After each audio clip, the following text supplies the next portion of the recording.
Magandang araw mga amisis. Andito ngayon tayo sa Laura's World at papaito namin sa inyo ang aming saging sa harapan.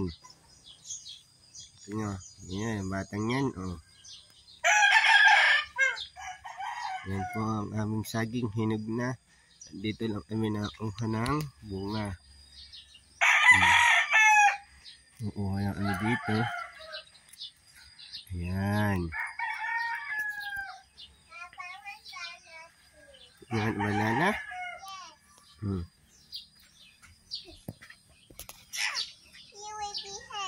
Ano? I will be hurt.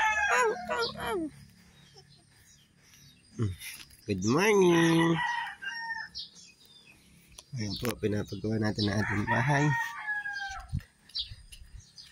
Balikan natin ang saging. So ito po, variety ng saging na ito ay napaalit lang ng puno, hindi po ito naglalaki, kaya pwede sa harapan ninyo.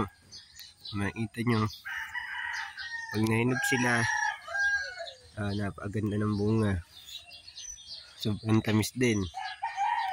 Kaya lang, pag nahinog na sila ng ganyan, dapat kakainin nyo na agad kasi mabilis yang mag-overripe. So ito, mamaya kukuhanin ko na ng buo kasi baka mag-overripe. Pamimigay natin sa kapitbahay. Yan. Nakita nyo yan. Yung mga bagong possible na ulit tayo. Yan naman.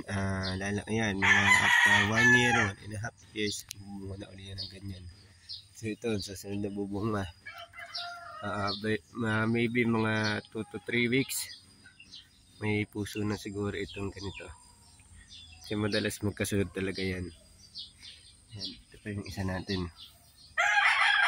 So, ayan, mga amisis, payo ko sa inyo, may kaunti kayong lupa sa harapan, hindi kayo magtanim ng ganitong saging at napakaganda ng pakinabang nito. Kaunting lang, space ang kanilang ginagamit. Ito nyo yan, ang space niyan ay siguro 2 square meters lang ito. Pero sa una, within 1 square meter, makapagpabunga na kayo yan. So bahala na kayo, ito nag-expand lang ng nag-expand dahil nababawasan siya, so laging ganyan lang naman yan, pero ganyan lang yan, hindi na inadami. Ito ilang taon na to dito, siguro mga 6 years hindi yan nag-expand, di katulad ng saba at saka ng ibang variety ng saging. So paano, dito na tatapusin ko ng ating video. Sana nagustuhan nyo itong aming tips sa inyo pagtatanim ng saging sa harapan ng bahay na ganitong variety. Yun lang, and bye bye.